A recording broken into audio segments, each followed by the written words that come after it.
Yes, guys, welcome along to another episode of the Ghostoul Podcast. I hope you didn't miss me too much. It's been a couple of weeks since I've been on. I've calmed down. I'm all chilled, and it's all good. We have a guest. Woohoo! The couple that I have tonight are very, very good friends of mine. Worked with them before. Awesome people. Just going to bring them on. We have Nando and Sarah from Portal to the Paranormal. Hello. Hello. Hi. You all good? Yeah, we're really good. Thank you for inviting us on. Really excited. Thank you. It is a bit weird though, I've got to be honest. Whenever I get invited on, it's weird because I'm usually the one ready with all the questions and I know which way the podcast is going to go. So now I have no control. Sitting on the other chair is a bit weird. The tables have turned. Yeah. Oh, it's good. I remember going on. I think it was your show. Is it when I was supposed to be on with Sarah, and what's the other lady you used to do it with? Oh, Rosie. Rosie, yeah. I was on your show very, very long time ago. Yeah. And then we follow up. Me and you did a follow up together. Yes. Fun. Yeah. Yeah, and it's but like I said, it's just weird being on the other side of the table now and anticipating what kind of questions are going to be asked in that. So, yeah, all the goodies. Yeah.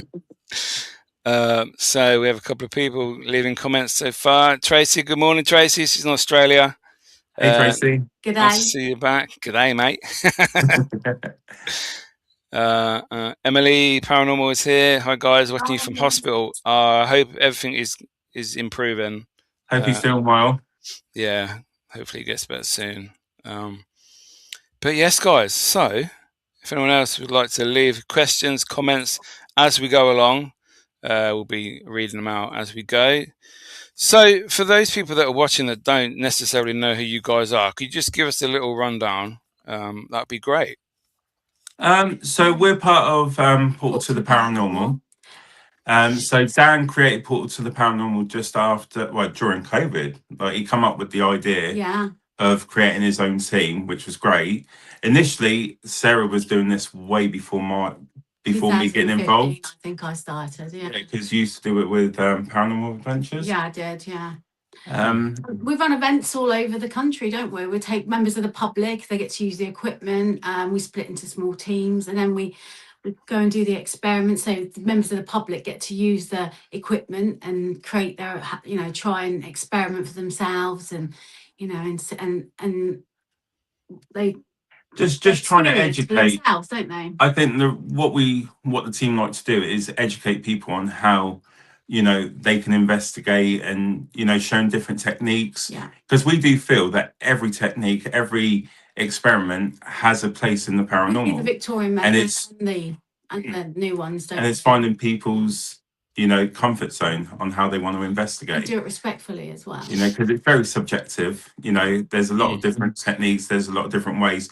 And I don't feel that there's a right and wrong way, because it's all experiment based. And learning. And then through that we started doing the podcast. And and for me that's been where I've sort of thrived in. Like I really enjoy doing the podcast, getting to speak to so many different people about their experience, about what they think is good, and the whole point of the podcast is really just showing that people can get on with each other from different backgrounds. It doesn't have to be as competitive as others make it to be. It's sharing experience as well, and having a lot of fun doing it, and being terrified as well.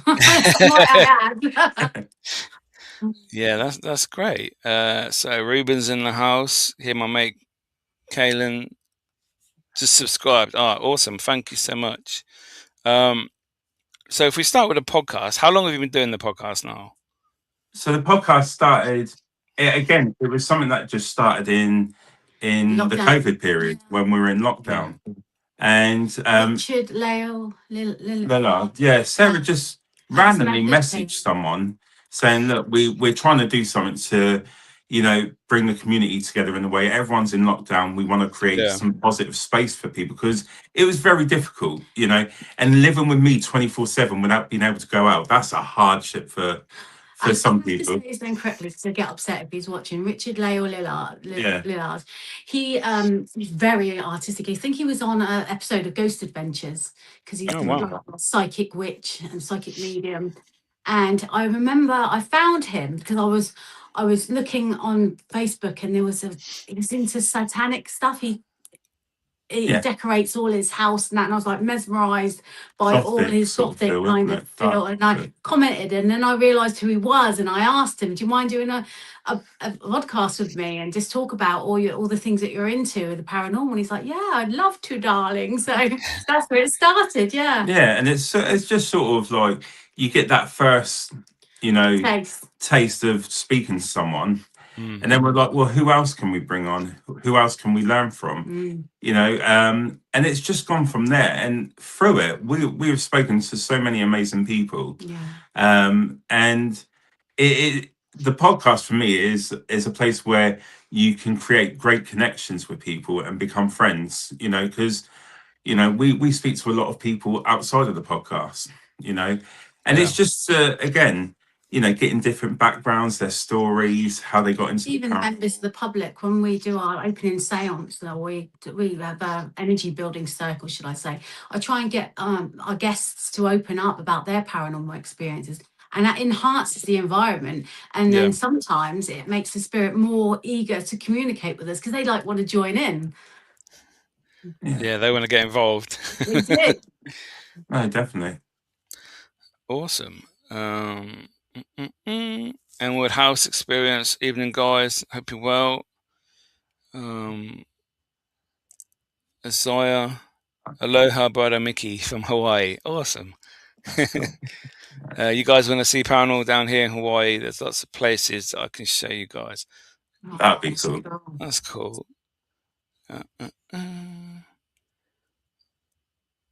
Evening. I love meeting new faces when people come up to us. It's so cool. Yeah, I imagine being in the location that you're in, they get lots of guests. A bit like a podcast, you get to know your regulars. You get people that have only never done it before, go for the first time, and like you say, you build up that rapport with them, don't you? Yeah. Yeah, and we get to meet on when we've done events. Meeting different people, different belief systems. And it's just, again, for me, it's about creating an environment where everyone can literally be themselves. Yeah. If you're skeptic, it's fine. If you're coming along, all we ask is be respectful to the location, be respectful to the people around you, and just be open-minded and see what happens. And I think that's what's been great. We've made so many friends through doing our own paranormal investigations. The podcast it's just been a great experience. I believe everyone has a certain amount of psychic ability, and you can enhance that by being in that kind of environment, shutting the lights off and just trying to get in tune with that side of you. People sort of fight it off because they're afraid of it, but I feel that with the equipment that we use and with the confidence we try and give our guests in trying to reach out to the spirits, it enhances it, doesn't it? And it's great for them because they've felt like they've done something different, something new, and maybe even learned something. They agree with what you said. Respect is massive for us. It definitely is, and without respect, you don't deserve it back. To be fair, in my eyes, it's 9:37. Yeah, 1937. You're in England then. Got a question. What's the difference between sleep paralysis and lucid dreams? Ooh. Sleep paralysis. So that's obviously when the body can't move. Yeah, the brain wakes up before the the body, like the physical movements, doesn't it? And a lot of people say they feel like something's in the room with them, or like a spirit, or they have an overwhelming sense of fear. That's it, isn't it? Yeah. What's the other one? Lucid dreams. That's like when you're dreaming for, like it's reality, like it's real. Yeah. Yeah. Yeah, I've never experienced either of those, to be fair. And I think I'm lucky because a lot of people do not like the experiences. No. But yeah, so how did what sparked your interest in the paranormal? How did you guys get into it in the first place? So for me, it's quite funny because, like I said, Sarah did it way before me, and I think Yeah. I was at the stage where, I sort of took the mick a little bit. Like whenever she said she was going out on a ghost hunt, she would go with her sister. She would go with my sister. You're going to go play Ghostbusters, and it was like that sort of that was my sort of attitude to it, Yeah. because and then when Dan said, "Do you want to be part of it?" and initially it was just to help out with the Facebook page, and then we did an investigation at a place called Manor Farm, and we were in the old church that's in the Doomsday Book. Yeah. Anyway, we were just there, like quite simply, we were sitting in one of the pews and we were just doing some calling outs. And it's the most awkward thing when you're calling out in the dark to nothing. You feel, I don't know if everyone's the same, but you feel like a bit of a prat because you're like, what's going to happen? And we had some equipment and we had like a cat ball, right? Just sat there, but we were sat on the pew on the right hand side. The altar was a little bit away from us, but as we were calling out, suddenly this cat ball just sort of rolled down the table. But the altar was so thick you could not move it. No wind could, you know, move anything. There was nothing going on in there, and that Yeah. was quite weird for me. And then it's sort of, the more I started doing it, I started relating back to things that I think I may have seen when I was younger. So I got a vivid memory of seeing my grandmother after she had passed away, like this amazing glow around her, and Oh she was wow. sat on the edge of the bed. And Yeah.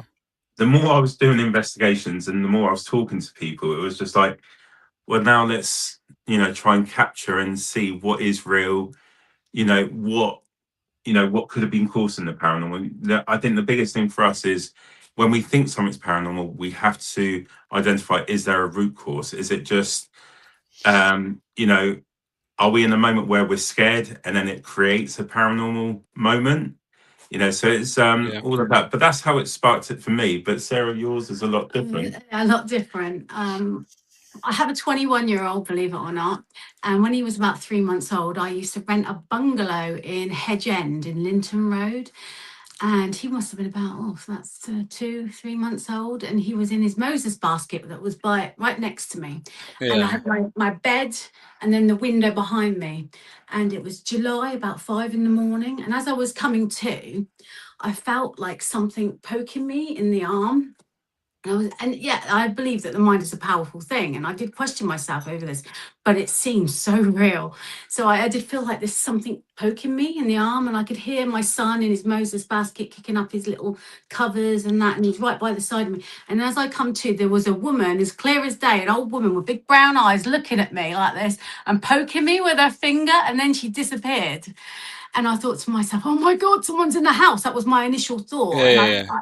I tried to wake my partner up next to me to say, oh my God, someone's in the house. And she was nowhere to be seen. And I thought to myself, that bungalow, she must have thought that I was intruding in her house. I used to keep it absolutely immaculate because I used to talk to her and say, don't do that again, please. This is still your home.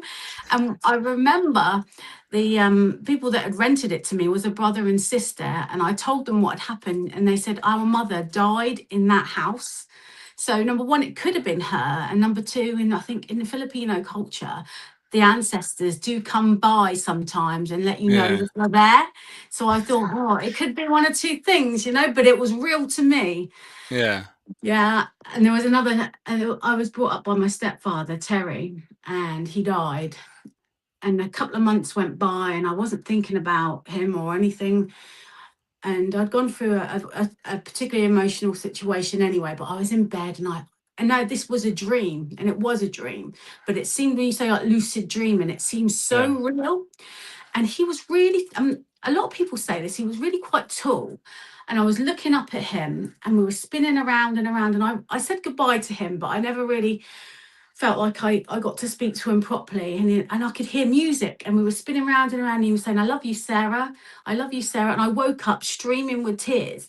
But like, okay, it could have been my emotional state. But to me, in that dream, like lucid dreaming, it seemed really real. Yeah. I think it was like a final goodbye.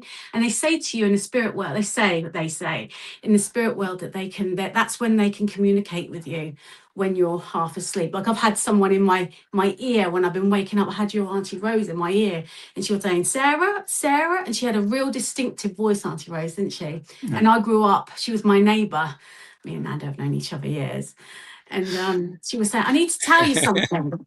But as I could hear her voice in my ear as I was in bed, I thought, oh my God, you're dead. And then I was like, oh my God, I was just really shaken by the whole thing. And I ran downstairs, didn't I? I just had your Auntie Rose in my ear. But I don't claim to be psychic or anything. God, no. I just feel like that sometimes you can be sensitive to that kind of thing. Sarah psychic. There's your answer. I don't know. I think she is, because whenever I've done something wrong, she seems to know before she's actually found out. So yeah, she's got some kind of ability. She knows, but it's called woman's intuition. Okay, fair enough then. But yeah.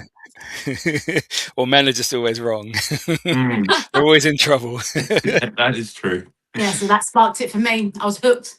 Oh, nice. Can fear itself create experiences that feel real but aren't? Yeah, do you know? I can accept that. Do you know what? I think sometimes, if you're in that real fear factor, I think the mind's a great. It is. It's a great thing, and I don't think we appreciate how advanced our minds can actually be when we're in different situations. And I do believe sometimes when you're that scared about something, it creates moments where you think you're seeing stuff. Like, do you know, a lot of the times we say, oh, we think we've seen a shadow figure walk by. Yeah. But you already know, you're nervous because you're in a new location that you don't know nothing about. You're walking through it. Like I was saying in the green room before we come on, we were talking about Shepton Mallet. Yeah. And I thought to myself, do you know what? It's such a big location. I want to make sure that we can get round to all of it and, film as much as we can, take pictures. And I was on C Wing and I was like, okay, everything seems to be cool. So I walk up onto the second platform and I know I was nervous, but again, I still think I may have seen something. So as I'm walking on the wing, I see this black mist come out of one of the cells. And it was there because I blink and it was still there. Yeah, and I think to myself, okay, is this me being really scared now because I'm on my own? Because I turn around to, that's my thing. I'll go to the person that's behind me and go, is someone here with me? Can you see this? But there was no one there. And then I go back and then two of us go back to the wing and nothing had happened at all. But as I mentioned, as I was walking away, I swear I could hear like the cell door like being moved backwards and forward, like it was sliding to close, like they were getting ready to be put back in. But again, can fear take you out of your comfort zone and create paranormal activity, which possibly it can? It's like when we was at Derby Ghoul and we was in the cell with the chains. Do you remember? Yeah. And we did a bit of filming and we was calling out questions. It was me, Little Joe, I think Nikki was in there, and Big we Joe we as well. had Big Joe. We had a question. We were asking questions, and we heard a faint voice. I don't know if you saw the video on camera. And then we had a big Yes, waft. I remember. Yeah, we caught it on camera, didn't we? And we had this big waft of sulfur, and it's like, oh my gosh, we can smell that. And is it sulfur? Is it JoJo's gluten issues? So many. So many different things. So many different things to rule out, isn't there? Yeah. That was a great night. That was. I'd never been Derby Jail before, and that's the first time I'd met you. Yeah, that's the first time we got to meet you properly. Yeah. And again, it was great to sit with you and not actually investigate, but watch the way you do it. Yeah. Because everyone has their own techniques and the way they do it. And I think the important part of the field is, embracing, maybe I do something that you wouldn't do and vice versa. But this is where it gets a bit competitive, and people don't respect each other's way of doing things, but it has to be either their way or no way, and then it causes an unnecessary. To mix it up a bit, I like the Victorian methods, like the table tipping in and the rods and all that, and I also like the more modern style, like electrical, like voice boxes and things like that. But are you all the way with all the modern stuff, Nick? I used to be. I used to be like watching Ghost Adventure, seeing the stuff on telly. For right, I got to get one of them. But then over the last, say, a couple of years, year and a half, I've really cut back on what I use. I don't really use that much anymore, depending on where I am. Obviously, if you're outside in woods or abandoned places, you can't really bring much in case people turn up or it gets damaged. It's raining, so you just take the basics, don't you? Like I take voice recorder, spirit box, Alice box, and that's about it really. I don't take my motion sensors, anything like that, because it's difficult to put things out. But if you like rented a place and you can control the situation. Like last week, I was in Hellfire Caves just with Mark. It was just the two of us there, and so we had loads of voice recorders everywhere, cameras everywhere, equipment all over the place, like motion sensors, and it's something that you can actually use and put out and try and capture some evidence, you know. But obviously, it just depends where you are. So Sometimes, I'm not as much as I used to. Yeah. sometimes But does it make me fake though? Just because I use equipment? No. I think that's a very wrong way of, you know. Again, it falls down to people take face value what they see on Hey Sarah, on what they see being put on the screen. You know, people use technology in their way doesn't mean that they're faking it. You know, I think exploring. I think it's a wrong way of calling someone fake. The best way to be able to say this person's not genuine, go out on an investigation with them. If you're brave enough, and you know you really want to see it at, you know, real time, not on a video, no editing, raw, then go with the person that you think are fake. You know, I think a lot of us would be happy to say, well, if you want to come and, you know, see what we do and how we do it, and then you can take your judgment from there. Now, do we know that sometimes equipment can create false positives? Yeah. 100%. That's why if you put something out on what I tend to do when I put something on Facebook or on YouTube, TikTok, I'll say, could we have caught something here? Tell us your thoughts. I always leave it open to you know, a healthy debate, because I think if you put a claim to it, that's where people pick up and go, but that's not real, this is this. But if I leave it as an open question, everyone's entitled to their opinion. Just be nice about it. Sometimes if you've got a ghost box and you're like at Merley House and you're in the nursery, which you know where the children were, and you get something come through saying children or babies or crime, that there could be evidence in itself, because how would it know that you're in a nursery? Or when I'm getting my guests to use a Ouija board and they think they're communicating with somebody they know, I say to them, you know what? Why don't you take your hand off the board, and then maybe your friends do it, or do it to some of the other guests around the thing and around the board, and then ask questions, but only ask 3 questions, but only one of them is the correct one, and don't tell us, and see if it comes through. And that, I think, is a good way of like siphoning out evidence. And the other thing is, why would you want to fake anything when you're sitting in a location for up to 6 hours? It's not, you know, and this is more for me, is on a personal level. You know, being a dad of 3 boys, I want my boys to grow up to know being honest is the best way. But if I'm putting out stuff to people saying this is real, but I know I'm faking it, I'm basically a liar, and I'm, you know, and I don't want them, you know, I don't want it to be like that. But we've been in locations where we have used the apps, and I'll give, like, Fort Whitley, underground tunnels where no signal is being picked up, not any kind of signal. And one of the chaps that was with us was using Necrophonic, and he gets a clear sentence about, he asked one question, where are we? You are in the tunnels of Fort Whitley.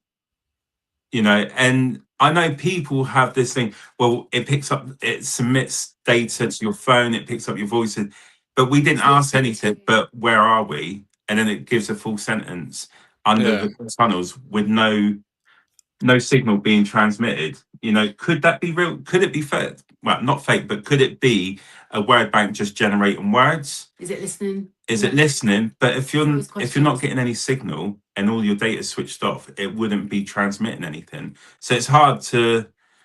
Sometimes the best kind of evidence is just to sit in a room quiet, no outside noise, and just ask a few questions, but sit in the dark and just let your senses overtake you and see what you can hear and see, hear. You know, or even get the recorder going. Yeah.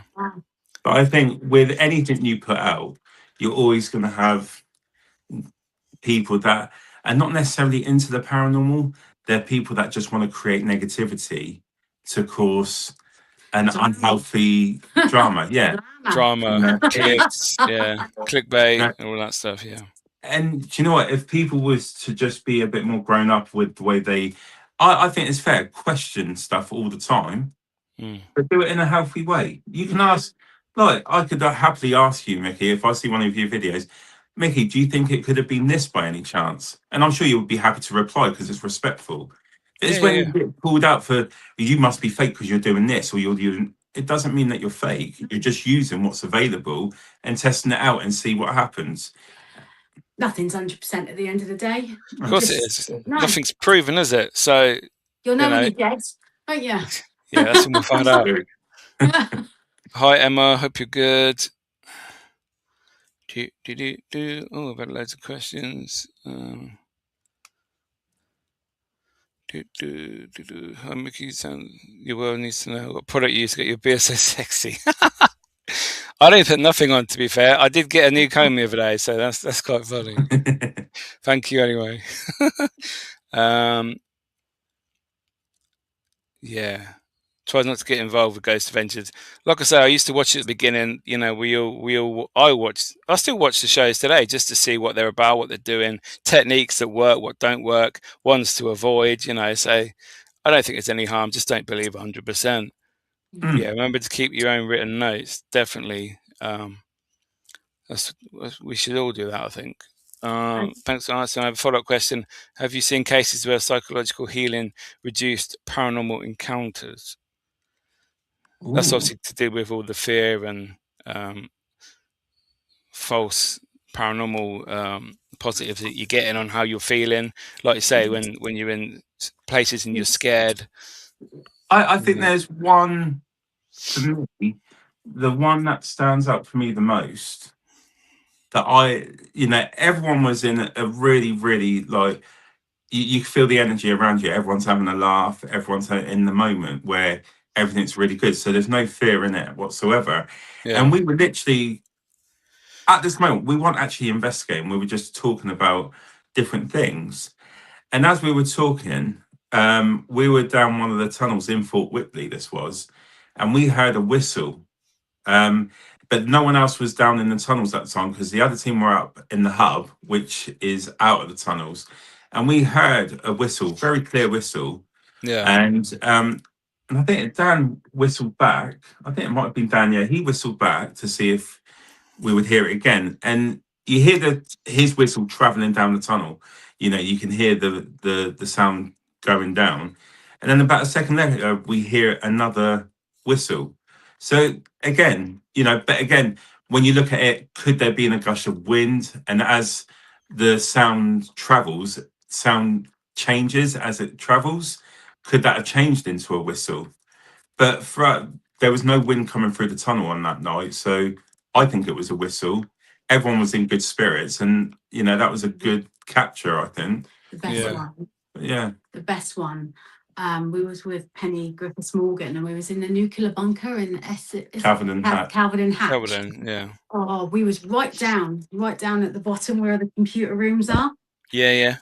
She was on a Ouija board. She was talking to somebody on the Ouija board, and there's a bunch of guests, and it was a real strange sensation because you wouldn't hear, when you get a music box and you open it up, it was like a nursery rhyme that's just started playing. And I said, "Is that anybody's phone?" And I think there was about 6 of us in that room, and he said no. And we all sort of escalated, like, where did this music, why would you get like a children's nursery rhyme music box going way down in these tunnels? And Penny was really, really shaking. I was shaking. Jojo, she was absolutely terrifying. She goes, I feel really eerie. I've seen like like a mist forming over there, and we can all see it was quite cold down there as well. But it really did escalate into some frantic kind of, the fear factor kicked in, and we had to get out of there because we were really pretty scared. The fact that this tune come out of nowhere, we all heard it, and then we've got this eerie feeling. But also, when we do, we talk, well, like I said, when we do our opening seance and I get the guests to open up about their paranormal experiences, and we all start having a laugh, and then suddenly something gets chucked across the room, or like somebody gets touched, it influences the environment, the happy, fun feeling as well. So it can go either way. Yeah. Yeah. Just picking up on that point, do you feel that people on events, how do I word this without being with events, is it more experience or evidence based that you've experienced yourselves anyway? Because from just before you answer, when I don't go there to get evidence on events, because normally, depending on the location, there might be too many people there might be not enough people, so I go there for the enjoyment of other people's company, meeting them for the first time. I don't go there thinking I'm going to try and capture this amazing evidence, because more than likely some people have never done it before. They're hyper, they're nervous, they're excited, they laugh too much, they're giggling with their friends in the corner. What's your experiences from running your events? So with us, we always say to all our guests, one thing we're very clear: do not think it's going to be like what you see on TV. It's nothing like that. You could be sitting in a location and you will get nothing. Ours is about, documenting if we do pick up anything, and then researching what we found. But a lot of it is, getting them, educating them about the equipment, how we tend to do investigations, and then leave them to do their own thing in a sort of way.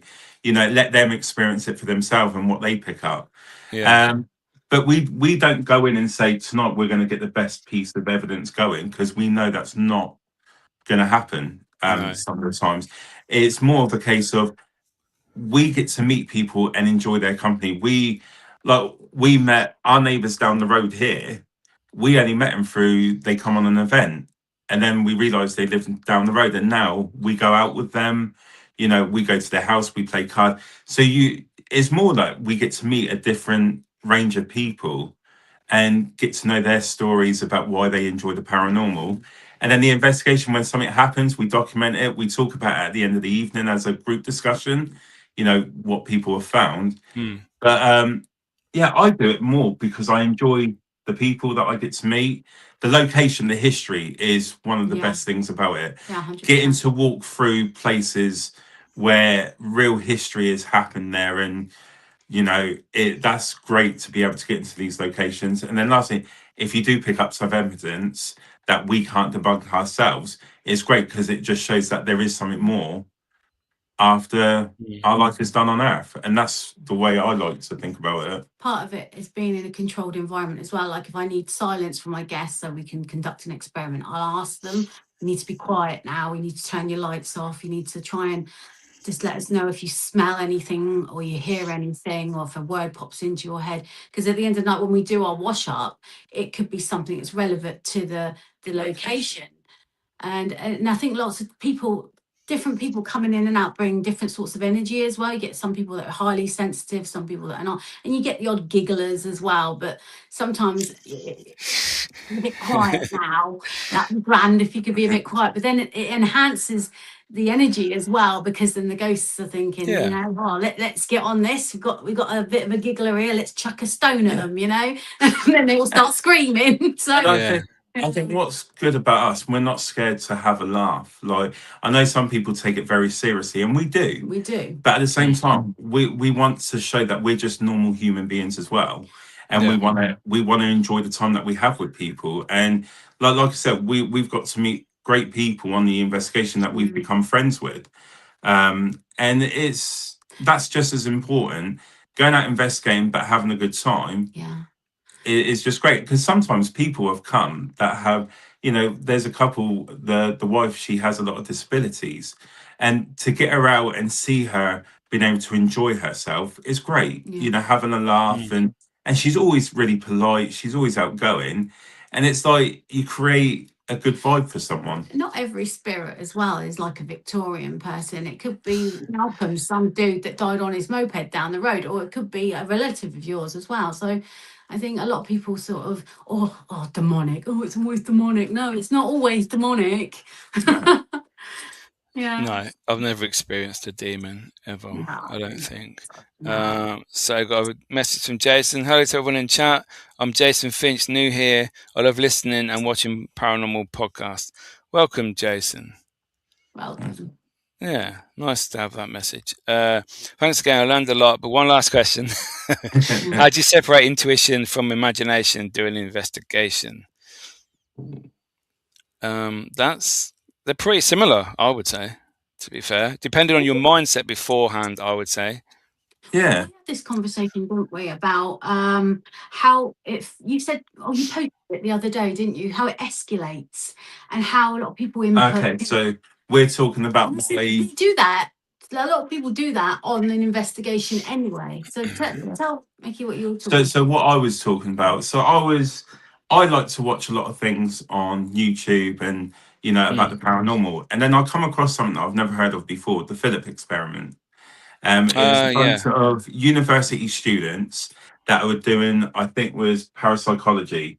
And they come up with the idea of forming like creating their own paranormal activity, basically creating their own person called Philip. Ghost, yeah. And basically what they did, so the first session was they sit around this table and they created a whole identity for this person that didn't exist. So they gave him a name, a state that he was from, a job that he did, when he was born, when he died. And then once they created this person, they started doing an opening seance and calling out. And then they claimed that they started getting intelligent responses for this Philip. Yeah. So my question was, is that a valid experiment to try, or is it power of suggestion where you've created something and in your mind that person becomes real because you've created it, and then you're starting to think that you're getting positive responses because you've created something in your head and now you're believing it? Are they actually psychic and it's actually them speaking to them through their brain? Like when we're at Merley House, we get a little boy come through all the time called Tommy, and it happens quite regular. And then we get a woman, I can't remember her name, I think it's Mary or something like that, and she says she's the help, and that she's it's like a typical like story, isn't it? Help gets knocked up by the rich owner of the house. And I think the only way you can really debunk something like that is if it's in history, if he did have a what's the word, a legitimate child or something like that. And if 2 and 2 come together like that, then yeah, you could probably tick the box there. But yeah, it's always power of suggestion, or is it some psychic ability telling us, yeah, this is right? So you could go either way with that. Yeah. I think you just got to be very careful about how much research you do before going into a location, because I think if you've researched it, like really researched it, and then you go in knowing names that are linked to it, are you going to start thinking that you're hearing those names when you're doing a spirit box session? Or if you're doing a calling out and then you think, oh, so that's happened but is that the mind telling you it's happening because you've researched it so much so that you know who you should be getting through? Yeah, I like that. Going in blind. There was the one experiment that really blew my mind, Mickey, and I did message you about actually. It was by Ron and Laundress, the static comm series. Yes. And I don't know if you heard of it. I used to have a radio that would come on in the middle of the night and it would play pure white noise. And I used to have to go downstairs in the middle of the night. I've been terrified, turn it off because it used to happen all the time. Yeah. And that's why it really stuck with me. And what they do is they gave us an example, didn't they, at the Festival of the Unexplained, is they play pure white noise. So, you know, when you have a spirit box, it forwards and it rewinds and it forwards and rewinds, and you get little snippets of voices come through. Well, they filter pure white noise without being forwarded or rewinded, and through some sort of computer system, don't they? Yeah. And they slow it down, and you could hear real sentences. And Ron heard his mother with an American accent through and talking to him through this static comment. And I thought that was really mind-blowing. That was an amazing bit of evidence. But then I thought to myself, what if I could use my camera? And you got the slow motion bit. Yeah. And film, and then you slow down the voice or you phone it. Would that be the same thing? I wish I could have some sort of app like that. If they could bottle that up, that would be a great experiment to do. But I guess you've got to go over to see Bon and see them and try to persuade them to part with some of their software. Yeah. So what's the scariest thing that's ever happened on one of your events or in a private investigation? Oh. So if it's on an event, would it be from a guest or? So for me, yeah. And again, this could be the fear factor, or it could be something real. So we did a location called Nuns Cross, and it's in the middle of Dartmoor, and literally no running water, no electricity in the house. It's just a shell. And it was we just did it as a team. We had a few days. We played Cards Against Humanity. We were just chilling, wasn't we? And we went to bed that evening, and I decided to sleep in the dining area on my own. And I hadn't been drinking, just to put out there. So I know I was cool because I was like, I'm not going to drink because we're in the middle of nowhere. So if something happens, I need to be all right. But as I was laying there, I felt like I could see this figure just running up and down the windows just outside. Yeah. And it was just continuous. And it was just like... I thought you was going to say when we was with little Jojo and Sean and we were just chatting and the table just shot across the room in there. Oh, that was another one. That was another one. We were around a table on the left and there was one behind us. The table's massive. And it's one of the big wooden tables and it just shifted on its own. So that... Oh, wow. Yeah, so I think that was one. Yeah.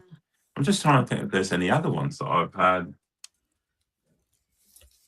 No, I think that would be one of the main ones for me. Like if I was say I was scared or uneased by what was going on, but it just felt. And then in the corridor, again, this could be my mind, but it sounded like there was a conversation going on outside. But all the girls were asleep in the other room, and the rest of the lads were upstairs, and everyone was asleep. And I'm like, this is not the most comfortable place. Or the other one is fear factor because of the man that's just popped his name up on the screen. So we did Oxford Castle. Oh, great place! It is a fantastic place. Awesome. But they got the punishment cells, haven't they? Yeah. And me and Dan, I don't know who come up with the idea because I've got a feeling it might be me. No, I think it might be Dan. And he was like, "Why don't me and you go and sleep in the punishment cells?" And as you go in, you got one on the left, one on the right. So we're setting up our beds, and I'm like, Dan, if we sleep in it, you're not going to go sleep straight away. And I was like, no, mate, no, we'll have a chat and everything. I'm like, okay, cool. I can deal with this now. Hey, so we set up the beds, and then I'm like, okay, lay down. Dan, you all right? Dan. Within 5 minutes, he was away with the bloody fairies. And I'm like, are we not meant to be staying up and chatting? And he literally just... What about that Haunted Antique Museum? When there's this statue of this naked lady with her tatties out. And it's probably a good idea, Dan and Nando, to lift up the encasement and rub a booby each. It says, do not touch. That shows the maturity level. People have touched this and have died or had something really bad happening to them. And on the way back, we nearly had a car accident. Wow, you won't be rubbing no boobies anymore. Don't be rubbing no boobies in the museum. Do you know, like when you're a kid and you're told you're not allowed to have a sweet, and you really want that sweet. But yeah, that was crazy because out of nowhere this big lorry just come diving at us. We shot across, didn't we? There was a stop sign, but none of us saw that, and we all just flew across it. We were following each other. We park up, and then Sarah gets out of the car having a go at me. It's like she was really telling me off. But no, again, it's I would say there were the moments. And then Jojo just put up about Manor Farm. Our last investigation there, and then the next day they literally stopped doing investigations. Yeah. But again, we were all sitting around these old-fashioned wooden tables, and we were doing like table That was in the barn, wasn't it? Yeah, in the barn. Now these tables, you're not going to be able to move with your hands just sitting there. Even if you try and move it, your fingers on them. It's impossible to move because they're so sturdy and so thick and heavy. Well, anyway, I think it was Jodo. She said, "Can you do something to let us know you're here?" And then suddenly the table just lifted onto two legs, and we're like, "Okay, everyone, take their hands on off the table." Yeah. And it was still on its two legs. Yeah. And then Luke, he did a lot of the filming for us. He goes under the table, the whole table, with his camera, and the table didn't move. And then suddenly it just gently come back down. And they all screamed. And then there's a picture of me just sitting at the end of the table with my mouth wide open, like. I'm so sad that they don't do them anymore at Manor Farm. But that was a great. Yeah, that was a great. One of the best experiences. I've had two really good experiences there. Yeah. Terrifying, should I say. There's an old church that is 10th century that is in Manor Farm, and one of my colleagues was at the head of the church, and he was demonstrating how to use some equipment, and I was at the other end, and right in my ear I heard Sarah, and I ran at him like a dark horse. I was absolutely terrified because where did this voice come from? Right in my ear. So I obviously knew I ghost hunt it there quite often, so it knew my name, which I found quite terrifying. And then there was this young girl. It was her first time doing a ghost hunt, and we was in the kitchen area with big fireplaces, and we were doing a Ouija board. And we got an old woman come through, and she said she liked to watch. And we asked her if we had the K2 meter there that was going from red to green with every question. And we split the team. So the boys were upstairs on the beds and the girls were downstairs with me. And we asked the spirit if they wanted to go upstairs and, show themselves to the boys. And it was like, no. And then they said, do you want us to go up there with them? And it said, yes. So we decided, and the K2 was going off at the same time. So we decided we'd go up there. And what was her name? She had all these piercings. I can't remember what her name is. I don't know. Anyway, she's this young girl. We like to give them Eleanor. Is it Eleanor? I think her name was Eleanor. And for the fear factor, there's a taxidermist dog in the other room next to the room where the twin beds are. And we said, we're going to put you in there and just let us know what happens. We'll put you there on your own. She's like, yeah, all right then. And then all of a sudden, a bit of time goes by and we hear this God almighty scream, and we all go pummeling in there. And on the back of her shoulder, she's got 3 scratches. And I remember speaking to my colleague and saying, this thing that was on the Ouija board didn't want to say its name. And it really would not give its name of who it was. And he said that the 3 scratches could be a sign of the father, like a mocking of the trilogy. Yeah. And it wanted to get us up there to do that to her specifically. And that was pretty scary. Wow. That's crazy. So Emma's was meant to go there, but we pulled out. However, the team that did mean to go, and they got lost on the moors. That's obviously where you were talking about. Yeah. They could see figures in the mist. I think you offered me the chance to go there, but I wasn't available many years ago. But it does sound like a great location. Yeah. Has anyone in chat ever heard of Andy Decode's Alien 8 UK podcast? Jason likes aliens. That's cool. I love aliens. There's a link with the paranormal there, but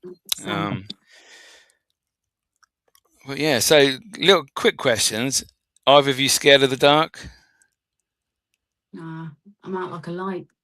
It sort of depends on what we've been watching, because the problem I have, we can watch a scary movie, and then you have a prat that decides to be funny to try and make moments where you scare. And I'll give you an example. When The Conjuring 2 come out, we were watching it, and I thought, I want some snacks. So I went and got some nuts from the cupboard. And as I was away, someone decided to get some cotton string, tied to a chair, and very calculated. She under the carpet, just sat there, and I'm there. The back of the settee. Yeah, and I'm there just throwing these nuts in my mouth, having a good chew, and then suddenly this chair comes flying at me. Give it a little rattle first, so you. And she had to literally pound my back because I've got a load of nuts stuck in my throat. Oh no! So when we watch scary stuff, it is like, it depends on how I get treated at home. She could be a bit cruel. She could be a bit cruel, can't she? Believers, non-believers. I want to. I want. I don't want to think that when you're dead, you're dead. But I want to have more experiences. Yeah, but you saw the person poking you. Yeah, but then I think to myself, is that just my mind? But it seems real. Yeah. It seems so Yeah, real, yeah. and I want to believe that it was real. I'm on more now the believing side I say because to believe, but I think I'm thirsty for more. Yeah. I don't think everyone's claim can be fake. It could be spoken about. You know, there's some stories that you hear that not even by listening to it, you can hear how real it is to them. You know, and stuff that I've experienced myself, you know, it's like, for example, and this is so real, I remembered it afterwards, even though I was in and out of consciousness. I had a blood clot, and they couldn't keep me in hospital because of risk of infection. So they sent me home with a load of medication, injections. Anyway, I was sat on the sofa and Sarah had just given me my medication and I was in and out. And then suddenly I said to Sarah, like, my eyes closed. I was like, Sarah, don't worry. My nonno said that everything was going to be okay. That's it. I'm getting. And that's and that's nonno's grandfather in Italian. Okay. But even when I come to, I can vividly remember him standing, like, instead of Sarah being sat next to me, he was sat next to me in this house, which he had been long passed away before we even moved into this house. The operation, you saw your auntie in the garden, didn't you? They're always in a garden. Yeah, a garden. Maybe heaven is a garden. But in all fairness, my auntie spent 90% of her time in a garden. If you ask people that have near-death experiences, some people have said that their experiences is in a beautiful garden. Yeah. But I generally do believe, you know, I think what creates the divide is sometimes how things are portrayed on TV and negativity in the field. You know, you do have people that say you're stupid for believing in the paranormal. This everyone's experience is valid. Yeah, if they feel they've had an experience, they're entitled to that, and no one has the entitlement to degrade them for what they believe. It's a belief system. So and that's my. That when you die, the energy can't just disappear. Energy transfers into everything. Yeah. Or transfers into something. I'd like to think that reincarnation is an option as well, because it'd be great just to start all over again. It's like, how many people are in this glass of water? When you die, you go into the earth, don't you? You don't. I feel like you're everywhere. You could be anywhere and everywhere. What about you, Mickey? Do you believe or you're a non-believer? Where do you sit on it? As with our chat, before we come on there tonight, I was always 100% believer.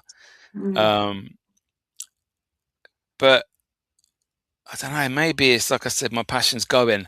Maybe it's my belief system is going, because I've been in the past, I've been doing this for 18 years. I've been touched. I've seen so many spirits. I've had things move in front of me. I've had amazing captures on spirit boxes, other bits of equipment, voice recorders, that it's just not possible for there not to be anything. You read the accounts of people that maybe have passed away in a hospital and they've been revived and they've come back and they talk about their experiences. So I think I'm still a believer, but I've recently dropped maybe 5%. So. And would you say that your belief system has changed because of the state of the paranormal field and the way things are? Like, people are starting to become more afraid of sharing their experiences and sharing what they believe that they've captured because of how negative it is out there now? It could have something to do with that. Yeah, there's a lot of bullying going on at the moment, with people expressing opinions on what they think their video is, their evidence, what they've captured, how they get evidence, you know, how long they've been doing this. It's everybody seems to be judged and criticized at the moment, and it's bullshit, really, in my eyes. If you enjoy it, do it. If you believe in what you're doing is right, then that's all that matters in my eyes. You know, you might investigate different to me. Like we said earlier, I'm not going to say, oh, you're stupid or you're fake because you don't do it how I do it or how I believe it should be done. No. there's no one's ever proved the existence of ghosts or spirits. There's no baseline level for it. So how can anybody be an expert or judge, what we capture? So it is what it is. There's one way I feel really spiritual on this planet, and that is like I'm a baker, so I get up really early in the morning, and sometimes when I'm going on that motorway and I see the sun break and see the sunrise, or I'm out walking the dog early in the morning and I see the sea, and I'm thinking, what a beautiful planet. This is something so amazing. There's got to be more to this. There's got to be more to this life. Exactly. That's spiritual. Yeah. Is there I don't know if you can answer this, knowing that obviously you do events, but you can if you want. Is there locations that you believe are overhyped, you don't want to go to, or you wouldn't go to? Now, I know this could put you in a bit of trouble. Oh, I hate that location, and then you end up having the opportunity to go there and say, "Oh shit, I shouldn't have said that." So I think I can answer that respectfully. Yeah. I think I can answer that being respectful to the location. So, I think one of the most famous locations in the UK is 30 East Drive. That has been hyped about so much. Oh yeah. There's been so much and let's be honest, when I first become aware of 30 East Drive was through Most Haunted. Yeah. When they did the experiment there, and then suddenly Carl gets yanked up the stairs and all this. And knife in the pocket, yeah. Yeah, and when you see a location like that that's hyped up so much about the activity, everything's going on. Now, we investigated 30 East Drive, and I was buzzing for it. I was like, if this could be the location where you get that grade A EVP, or that moment on camera of, so like the grandfather clock falling down the stairs, things like that, I would love to see it. When you go into the property, it's like you are transformed back into that era because of the way they left the decorating. So automatically your brain is sort of shifting in time in a way, because you're being transported into a time where that's the decor. You do feel a sense of eeriness within the property, like something's just not right there. But is it as haunted as what people hype it to be? I personally don't think so. But then again, that's what I believe. I'm not saying that I'm right, and I don't take away from other people what they've picked up. But when we did our experiment there, when we did the investigation there, we picked up very little things. But for a place to be that active with poltergeist activity, the father allegedly passed away in the bathroom, everyone seems to get something in there. And then when we went in there, it was very but would I be open to go back there again? Yeah. I've come up with the idea. Would it be good for just one person to go in there and investigate and see? But then I think the fear factor would kick in, and then do you create false positives yourself because of the way you think? Yeah. But I just think that property, is investigated so much as well. It's used as an Airbnb. It's used consistently, and it's just like you can't really determine what is there and what isn't because of how much it's used. So it's a difficult one. But I think that's my one. What's your one? Ed and Lorraine Warren cracked it. The 28-day theory, I feel like, is a real thing. It's like, if you're going to work every day, the stone tape theory, why would you go to work at night if you work in the day? You could see a spirit. Like at Sainsbury's, we had something tugging the back of our aprons all the time when I used to work at Sainsbury's. I mean, it could be a former employee. I think that things are active at certain times within a 28-day period. Or like, it's not just because you go there once and you've had no activity doesn't mean you're going to go there again and not have anything. Sometimes it's really kicking off in some places, and then you go back another time and zero things happen. It's like you were saying about what's it called? Flipping heck. Sorry, I've been up since 4:30.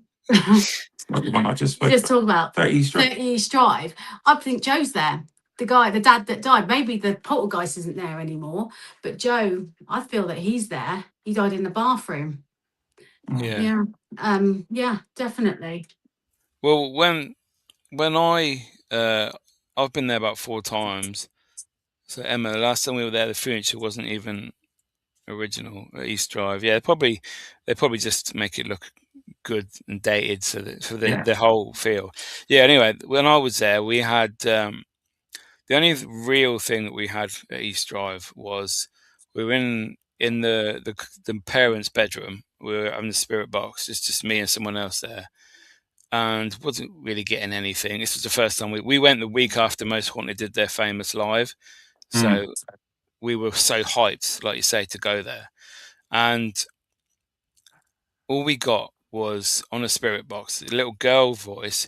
It said "M's in bathroom," like with a local accent. That's brilliant. And obviously, there isn't a child called Emma or Emily, but the next door neighbour, Carol, who throws marbles, allegedly, she when she does her talk at the beginning, she would talk about another spirit that comes to visit called, I think it's Emily, to be fair. So that's all we got really, and I think that is quite cool. There was accent. I mean, why would you have that on Spirit Box for a start? Yeah.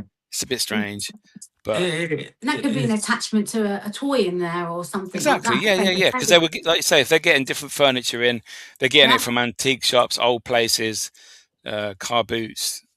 So who knows what has come with that. So, but I think with anything that we say, you know, it's a difference of opinions. You know, everyone's going to have their own opinion, and this is the thing: people are so scared to give their opinions because people are going to take it the wrong way. It's not that we're degrading anything. We're saying it definitely isn't. We just base it on our own experience, and that's with anything in life. Yeah. You know, you can only go in what you believe based on what you've experienced, and if you don't feel is as hyped as what other people are, that you can only be honest. I'm not going to sit here and say, yeah, it's really haunted because everyone else is doing it. I want to be original by saying this is what I feel. But like you said, you picked up a voice, you picked up a name, which is great. Yeah. You know, I just think it just depends on everyone else. It's an opinion-based industry or field, and it's not saying that anyone's doing anything wrong. It's just let's have an open discussion. And I think we did a podcast about a TV show, The Girls That Grave the Ghost. Yeah. And we researched the location, you know, and from the haunting, the amount of the value of the house that it went up because of the haunting, you know, we were just discussing it. Could it have been real? Could it have been faked? You know, and it's just an open discussion about what our opinions are on certain things. And I think if we can do more of that, it'll be such a great feel just to be able to. It's like I would love to do a podcast. I'll be honest. I would love to do a podcast with people like Emily Paranormal, yourself, and just have an open table where we discuss what we really feel and our opinions about the paranormal. But I know a lot of people will be off because some people are just worried about giving their opinion. But I don't think we should be worried anymore. We should be able to express ourselves. Set it up. Well, there we go. And that's my next podcast. And we're going to do an open table. But I just think it'll be just so good to have difference of opinions and just show people that, do you know what? I may not agree with Mickey, but afterwards we could still be friends and say, do you want to meet up and go for an investigation? Or, you know, it doesn't need to turn into this, well, because you didn't agree with me, I think you're a complete visuals can be controversial, but then it can be really effective. You know? Everything. Some of the information that comes through is like, they didn't know that. I think it'll be a great podcast. Like, if you can get a good group of people, and then maybe once a month where we just do a podcast based on the field, what's been going on, and have an honest and open conversation about what people want to bring to the table. I think it'll be a great podcast to do, and that would be something that I would love to see. You know, I would love to do that with people that would be willing to be open-minded and accept. You know, we can even do it as, okay, one day I'll bring past evidence and we can criticize my evidence, for example, not criticize but discuss what do you think this is, what do you think that is. We can do the same, and I think people really enjoy something like that. It's dust. Yeah, if it's dust, it's dust. But then I could still go away and be like, do you know what, I've had it. You've been in the field for 18 years, of course I'm going to accept what you've got to say because you've been doing this a lot longer, so you could educate me, you know, on what I may not know. I think that's where we need to go with like the paranormal field, is, you know, show that we can do things from different backgrounds without it turning into a heated debate and unnecessary drama. Yeah, that's a good idea. So Paranormal Twins, great vibe tonight. One of our favourite episodes. What the paranormal is all about: like-minded people having a laugh and enjoying themselves. Exactly. That's what we want. Little stank. The cemetery gives me the spooks. Yeah, some cemeteries are creepy. Tracy, I'm a believer and think our own experiences tell us there's something in the afterlife. Don't listen to others. It's your own experience. That's lovely. 100%. Exactly, Tracy. I've done that one. Ghosts and aliens are the same thing to me. There's a possibility. There are theories that people think that aliens are in fact spirits. They can change shape, change into people, creatures, whatever. We don't know. Again, something we don't really know about. I don't think we're ever going to fully know everything about the paranormal. You know, there's just so many depths and so many avenues you can take, and it's just learning from others as well. My mum saw a UFO, 2015 So did mine. in Yorkshire. Oh, and she says I could literally touch it. She says it was like a flying saucer with all these lights on. I goes, oh, don't worry, Mum, it's not after your eggs. You're too old. I says, but are you sure you didn't have too much vino? And she's like, no, honestly, me and my husband both saw it, and it was hovering over our house. Even to this day, it's quite hot for UFOs, isn't it? The Yorkshire Dales. Yeah. And she absolutely cats it around inside. But even to this day, you know, she is very clear with what she swears. And her story has never changed. It's never changed. So I believe in UFOs. But, you know, again, if someone's experience, they believe they've had it, then, you know, they've had it. In my opinion, they've had it. I'd love to see You know, I just think it's great to listen to different people's stories as well. Yeah, my mum's one was it was the early 60s, and she was I think she was about 10, something like that, teenager, and it was after school. Like, you know, you have your dinner. In the old days, you play out until the lights came on, the street lights. Yeah. But she was outside the house with her friend, her neighbour, and she said she looked up and there was a flying saucer above the house. Wow. And like there was other kids around that would see it like down the street and that, and they all went in and told their mums and that, you know, told my nan, it's like, oh, don't be stupid, it's a load of rubbish. And then the next day it was in the newspaper. Wow. And it's like crazy. I'd love to see a UFO flying saucer. I mean, you see so many videos nowadays, things falling from the sky. Even NASA, when they do the live link on the moon, you see ships moving about or objects, and then they turn it off. And it's like, no, we can't show them that. But there was something going on last year, wasn't there? Yes, in January last year. Them spheres, them blue balls and that, yeah. And that what happened in LA, which they covered up. One trotting down the avenue or something. Oh, Miami. Yeah, they were landing Miami. Yeah. Yeah, and they had the whole police force there, didn't they? But they said it. They said it for something else. It's like rubbish. That's an alien. In the back garden. That would be so cool, wouldn't it? That is cool. It would be. So, have you ever lived in a haunted house? Apart from obviously seeing various relatives, I mean, like that weren't possibly in visitation to yourselves. So when I lived at home with my family, we lived in a 4-bedroom house, and no, it wasn't. It was in Spruce Drive in Thornhill, and you know, it was a very modern house. You didn't know any history, you know, and my mum and my stepdad, they come down one morning. And they were questioning all of us older kids. So I'm the oldest out of 6 siblings. Yeah. And they were like, were you walking around the house? No. Did you bring your brother into our bedroom? No. And my mum and my stepdad vividly remember, like, they see a figure walking it was my little sister, walking her into the bedroom. And, you know, they couldn't work out who it was. And then again, things started happening, like the TV, we'll be downstairs. And then the TV was switching on, but it was like it was the days where you only had like a remote control and you had to press the big old buttons to change each channel. Yeah. And remember, it made a clicking noise every time it switched, like near that. And the TV just kept turning on and the channels kept turning. And then the other one is it was myself and my brother, we shared a room. This big, tall figure just standing in the door arch, like the doorway, just staring at us like this big figure. And there were so many different things that were happening in the house that we were all experiencing. Yeah. I would say that was be the one that I can remember. When I was 21, I lived in Boston, and opposite a place called Thornycross, and it was just a 1-bedroom flat. And my sister was in the main bedroom, and I'd had the pull-out bed in the living room, and it was a really old flat. And I remember I was just laying there on the bed, and I felt like something small, like a small child, got on the end of the bed and started making its way up onto my stomach, and I could feel the weight of it, like sort of army shuffling that up my legs, up to my body. And I tell you what, I jumped out of bed, I ripped the duvet up, I said a few choice words that ended in off. And I says, if you're a ghost, go and haunt one of them 4-bedroom mansions up the road, not a poxy 1-bedroom flat. Go on, piss off out of it. And that was it. Never heard anything again. Yeah. Wow. Yeah, they say you just got to tell them straight.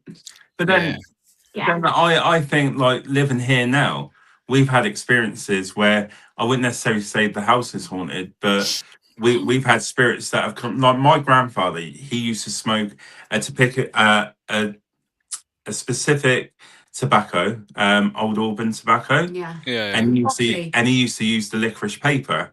And every so often, I can walk through the house and I can smell like he's been in the house smoking.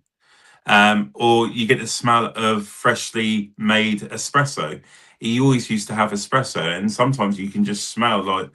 So you get the sense that there's people here, and that's why I believe, because it's not saying that it's about evidence I've got. It's those small little subtle things that I think there's people here watching me, and to smell the tobacco that he used to smoke, which none of us smoke now. We don't smoke at all.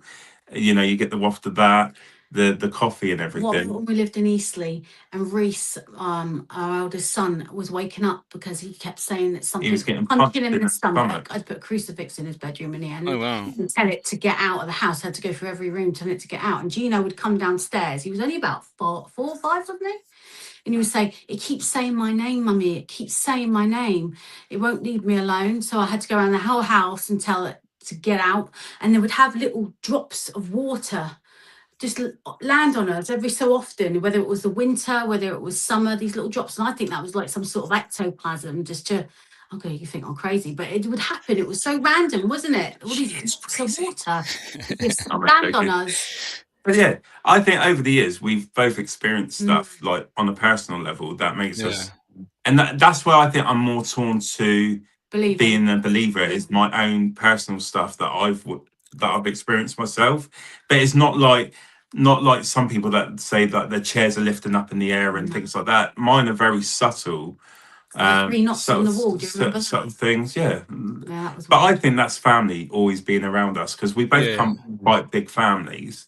And you know, with my family, we were always very close. Like my auntie was like a second mum to Sarah. She was always with my auntie.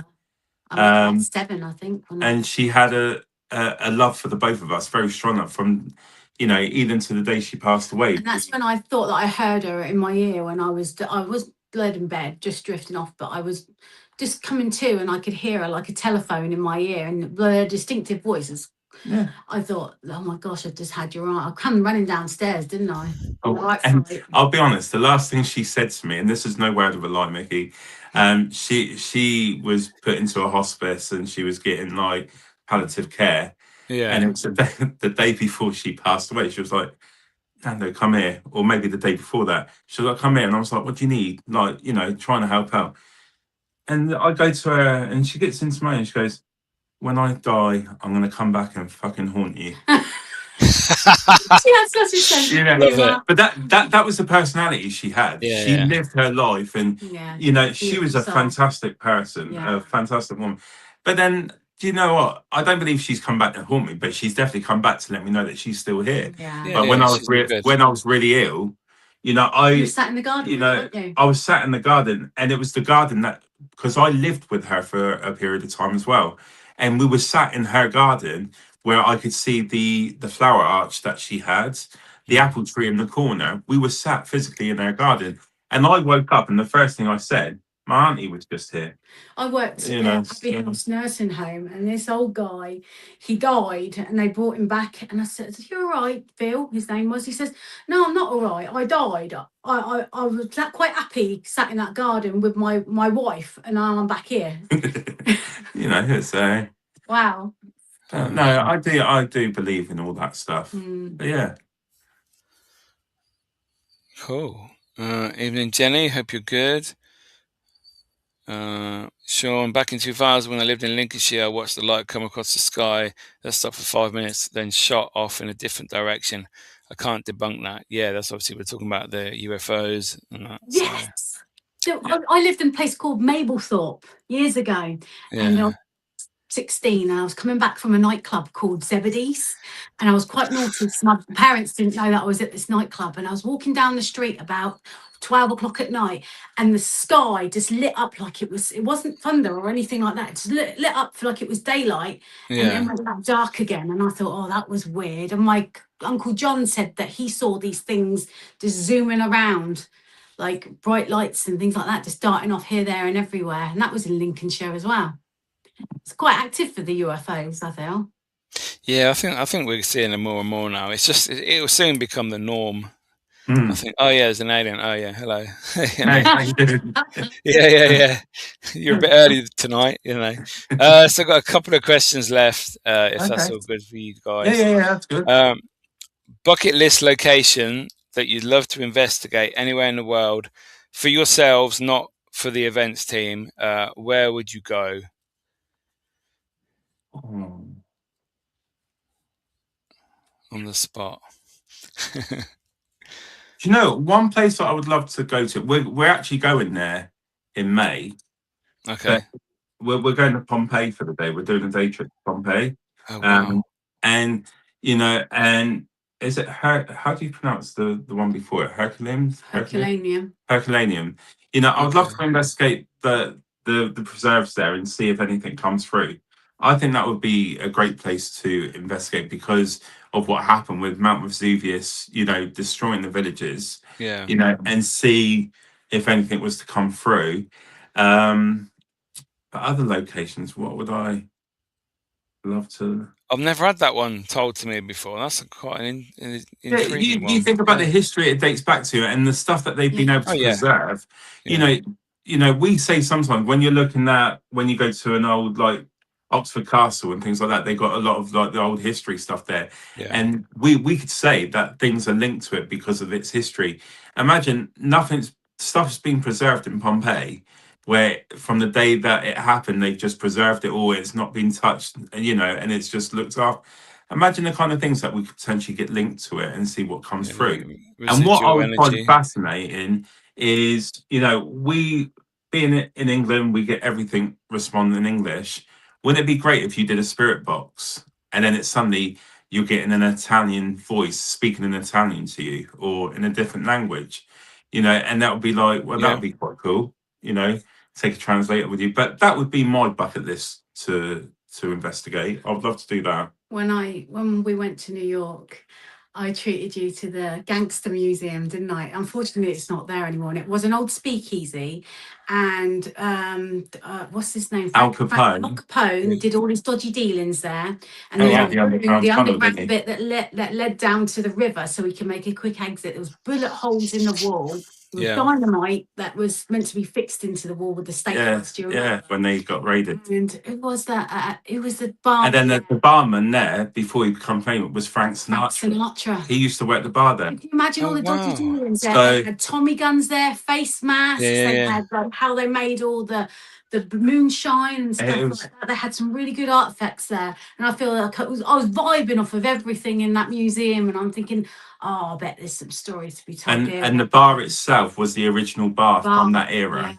You know, oh wow! And then when the lady turned around and said, "Do you know who used to work this bar?" And we were like, "Who?" Frank Sinatra. And I'm like, "Do you know that's a really good one?" I didn't even think about mentioning that. Your fingers over the bullet holes where you could just imagine them doing their dodgy dealings and just banging off. Yeah, no, that's killing each other. Great one. Yeah, I didn't think about bringing that one up. I don't think it's there anymore. I think the building's still there. Is it? Yeah, but it's just not a museum anymore. But the pub's still there. Yeah. So you can go into the pub still.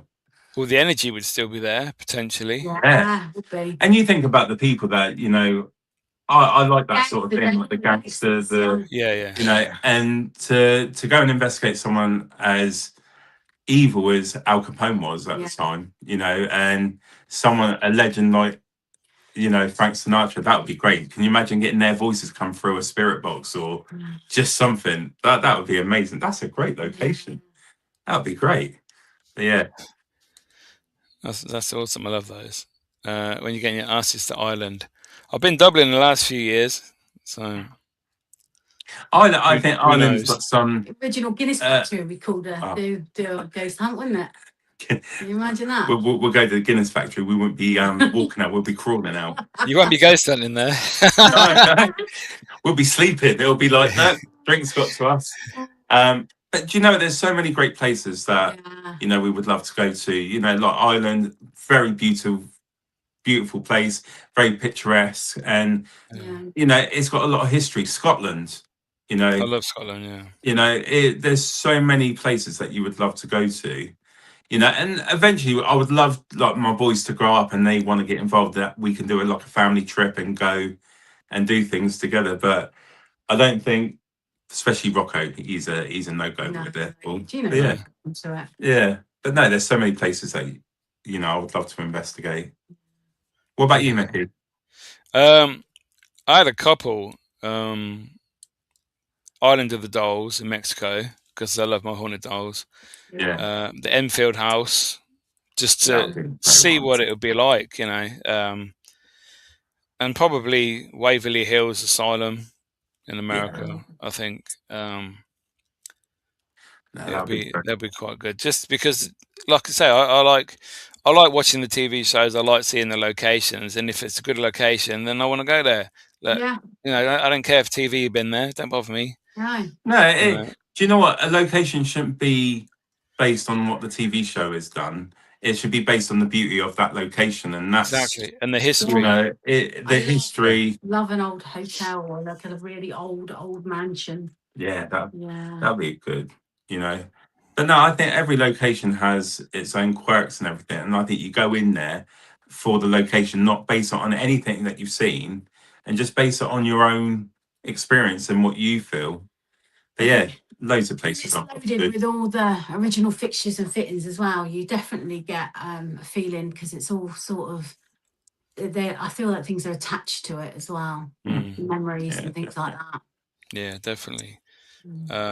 Janice, I'll book a tour of Guinness and climb Hellfire Club Hill.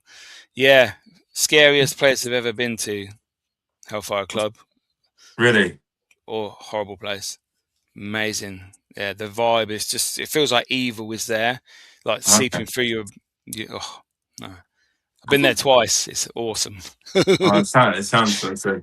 But then we should all do one together then. We should pick a location that we've never been to before and then just go and have a good time. Mr. Crowley's got one that he did all his conjuring up in Scotland, and I think he's pure evil, so I think that would be a great location as well.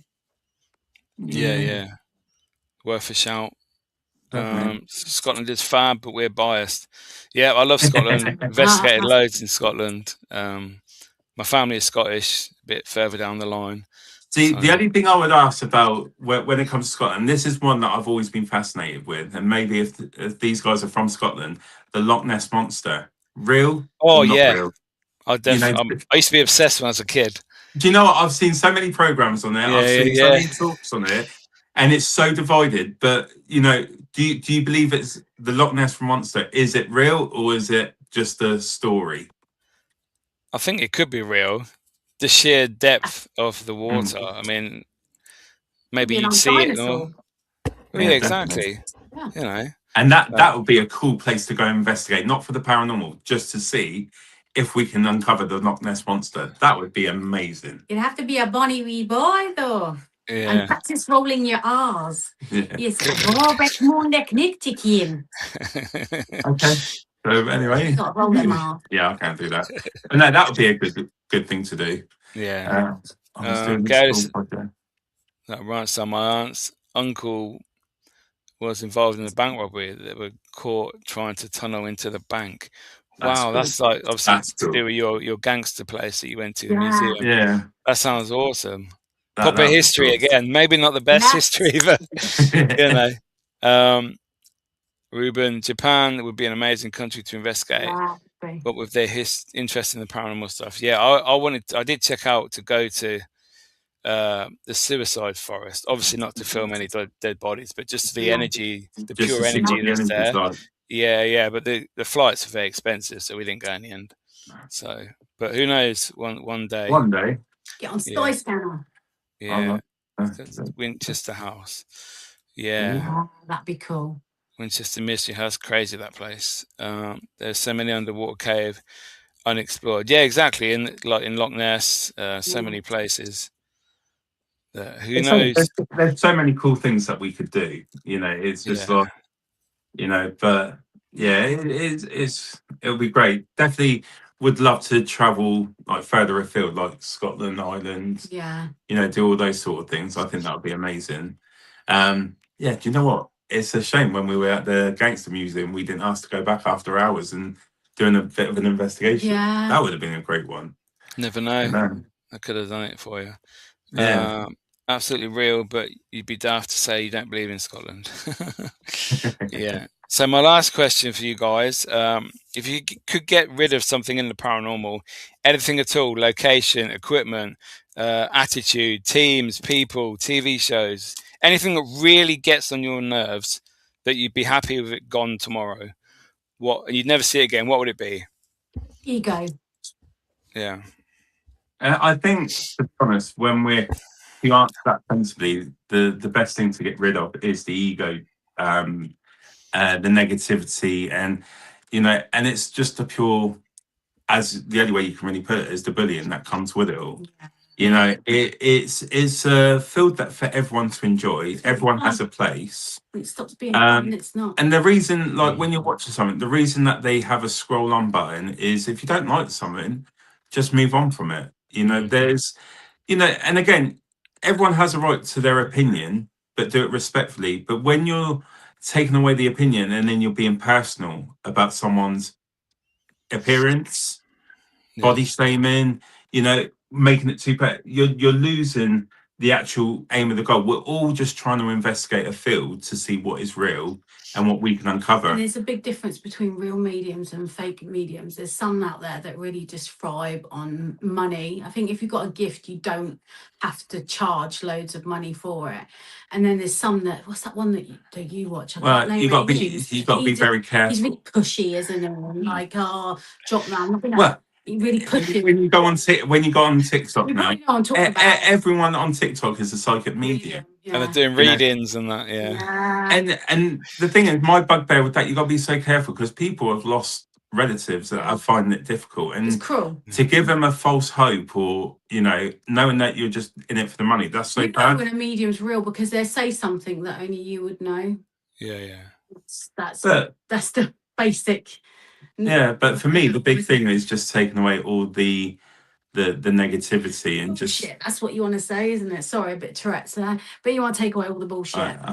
Yeah. And just everyone enjoy it and just be you. Do what you do. Stay in your lane. Stay in your lane. Yeah. If you can't get on with other people, stay in your lane. Let them do what they're doing. You do what you do, and then just move on from it. Don't create. This is my evidence. I put it out there. If you don't believe it, then just that's fine. Flick. But just be respectful. That's what you have to do, and that's what we need to teach the younger generation about how to be respectful. And if we can't do it as adults, that's why kids are going through hard times. And and I am very passionate about this one. You know, we need to set an example to show how things on social media can be good. It's not about people battling others and calling people names and this back and forth. You can have a healthy place for people to just enjoy. You need some real instrumental music behind that speech there, like a Superman, like Star Wars kind. It's true, but it is true. I know it's deep. I know it's deep, but at the end of the day, we can be in a field where everyone can get on. If you don't particularly like someone or you don't agree with what they do, just move on, move away from it. Don't create a field where it turns into a battle. He's gone full on William Wallace over here.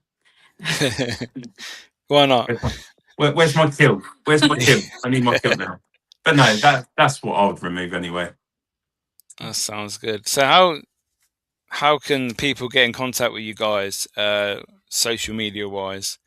Well, we're on all the normal platforms. So Portal to the Paranormal, Facebook, YouTube. We've got a website TikTok. to book your events as well. If you want to come and experience an event with us, Portal to the Paranormal.co.uk. The Lost in Time house in. No, it's not. We've got another one. Withering Manor's booked out. Is it booked out? Oh, it's booked. Good one. But yeah, if you want to come and enjoy, we don't do anything, different to others. We just want everyone that comes with us to have a good time. And our guests experience using the equipment and exploring their own psyche, don't they? And the most important thing, everyone's welcome. If you believe or not, you want to test the waters, come along, see what you think. Don't you love getting a skeptic and then they come out a believer? Yeah. When you have someone, just briefly, we had someone in the tunnels, didn't we, in Fort Whitley? He come with his missus and his mother-in-law, and we were walking down. He was like, "Don't believe in it. I just come to keep them happy."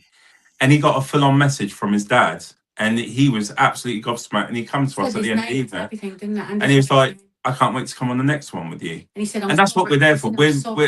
We're not there to create all this money, we just charge for what the location to cover the cost of the location, and so that, and also to help put towards more locations. But our main aim is to show people that one is a field that everyone can enjoy. It's unique. It is a great field, and you get to meet really great people. And two, if we pick up evidence, you go away believing what you believe. We accept anyone as long as you're respectful. That's all we care about. It can be scary. And it can be fun. Yeah, it can be fun. All of it. But yeah. And then we do our podcast, PTTP Paranormal Uncut. We tend to do either Friday or Saturdays, where we just speak to investigators, mediums. We've got some great evidence in the Hovercraft Museum. Are you going to show that evidence at some point? Yeah. Actually, I'll send you a picture afterwards, Mickey, and you can tell me your thoughts on a full-on MFG, mother and ghost. It was full-on MFG. That wasn't it. And do you know what? I will send that to you, and you can give me your opinion of what you think. Because there's two different photos, and and again, you tell us what you think. But no, like I said, we speak to people across the world about their experience and how they got into the paranormal. So if you want to come and watch us, feel free to. And again, all you need to do is be respectful. And if you've got an opinion, put them in the chat. We always encourage people to tell us what they think or if they've got any questions, and we're happy to answer it. But it's all about having fun. That's all we want to create. It's a bit of fun and a safe space for people to kick back a little bit and listen to us. Psychic ability. Yeah, listen to us what one of it. What platform is your podcast on? So the podcast is on YouTube and Facebook. Okay, cool. So is that a live one or is it pre-recorded? So we do it live. Why the reason I like doing it live is because I love to interact in the moment with people that are watching. So you get the questions there and then you can answer it on the spot. So then you can't, and I want our viewers to feel that they're involved as well, that they're part of the podcast. It's not just about me or Sarah as the host and the guest.